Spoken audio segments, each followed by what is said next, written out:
What is going on? All right, so in case you guys don't know, today is the 20th anniversary of the infamous, monumental Malice at the Palace, which took place November 19th, 2004. I was 30 years old at the time. And let me tell you what I remember reflecting, seeing what transpired outside of Detroit because, the Palace in Auburn Hills was a little ways from Detroit, the city. But nevertheless, everybody was talking to play the last, I think 10 to 15 minutes. And just watching that transpire, what that led to, all that chaos, around the stadium, just watching it happen, just seeing people throwing chairs. I'm talking about, it's something that you had never seen on live TV ever before. And boy, did the media exploit that situation. This is when you were starting to see, once again, the emergence of social media and where we were headed.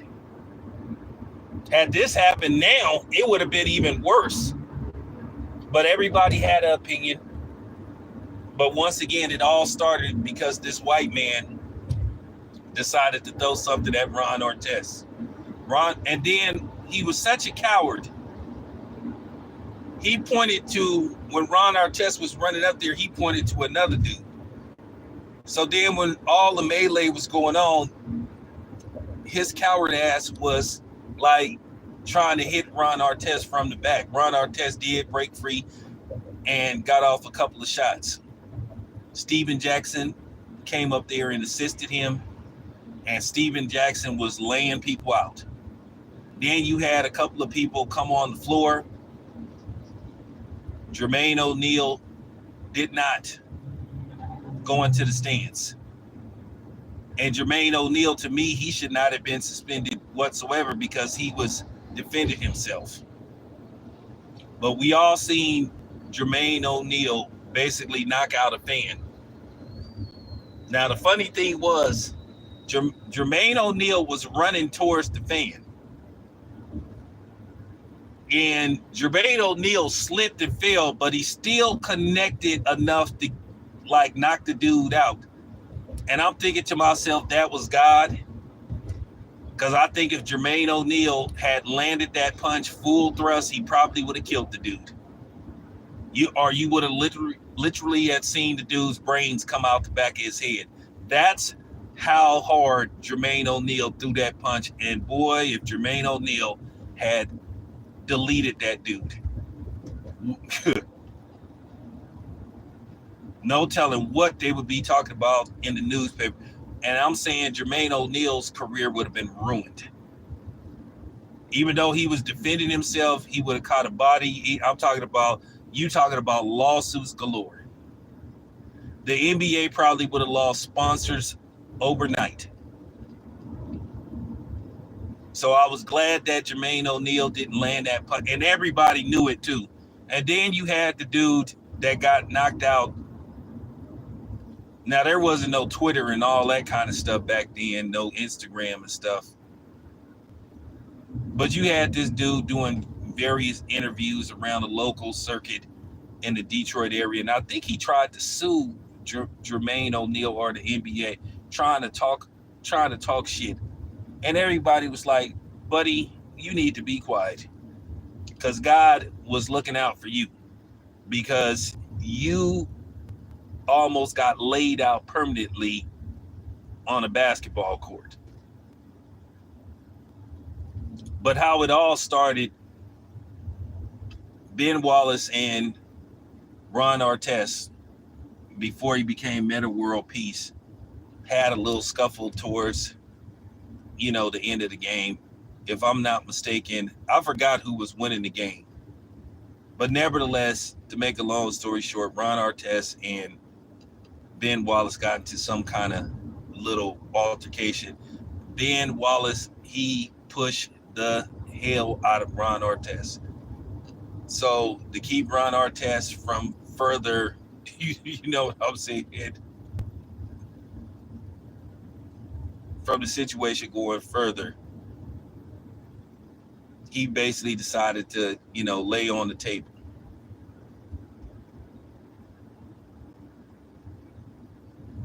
Take a breather, let it, de-escalate.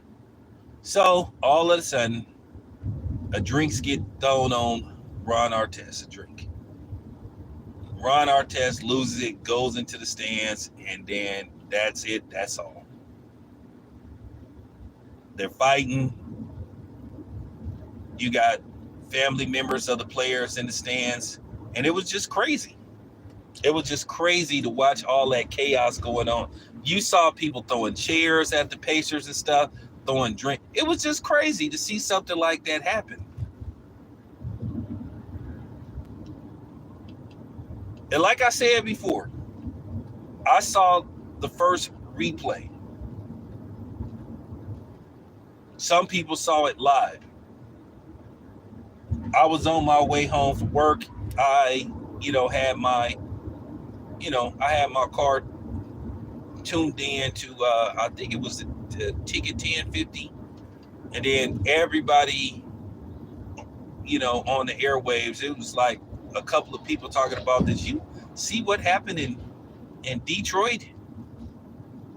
Now, I live like around maybe less than a 15-minute drive from home. Probably took me about maybe 10 minutes to get to work. So I hurried up, turned to ESPN, and they were showing the first replay. And man, now I was thinking to myself, they might be overblowing this, but it was everything that they was making it out to be. And it was funny just seeing those NBA players just actually in the stands, like throwing hands. I'm talking about they was like full-fledged throwing hands. And of course, then you had the media who instantly sided with the fans, calling them thugs. And so then that conversation started to emerge about the terminology for thugs.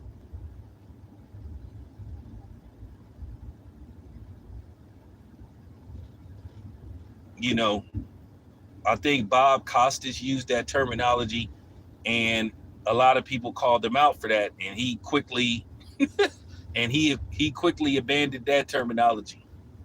And people was like, well, wait a minute, why are you calling these dudes thugs when basically, a fan started the melee? And then, of course, David Stern, being the dictator that he is, gave this full-fledged speech about having restraint and all that kind of stuff. Because, like I said, I was never a David Stern guy.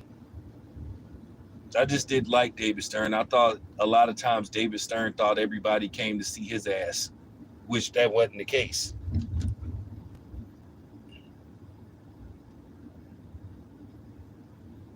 So, of course, David Stern, he issued out multiple suspensions. Steven Jackson, Ron Artest were suspended indefinitely pretty much the remainder of the season.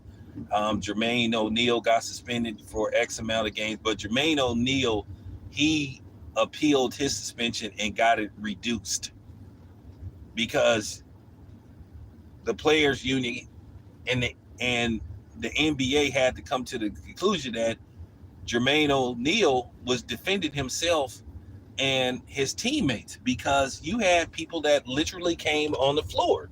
So Jermaine O'Neal had no choice but to defend himself and his teammates. But it was crazy watching all that melee happen. And I said to myself, this is going to be something that people are going to talk about for years to come, because people had never saw anything like that. I had never saw anything like that.